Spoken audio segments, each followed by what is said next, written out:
diversification.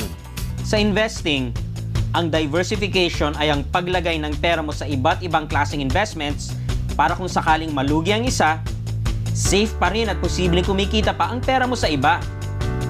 Dapat malaman ng lahat na any investment can fail. Halimbawa, ang stock market bumagsak noong 2008 during the global financial crisis. Damay na rin dyan ang mutual funds dahil sa stocks rin nag-i-invest ang mga equity mutual funds.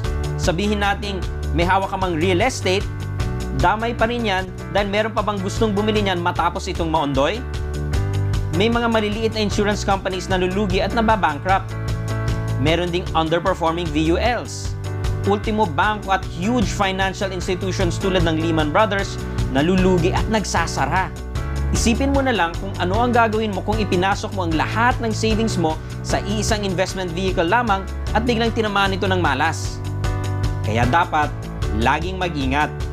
Dahil dyan, ang tamang diversification strategy ay ang mag-invest sa iba't ibang assets na hindi related sa isa't isa. Sa ganitong paraan, bumagsak, mabutas o manakaw man ang isang basket unexpectedly, buo pa rin ang mga dala mong itlog sa iba mong baskets.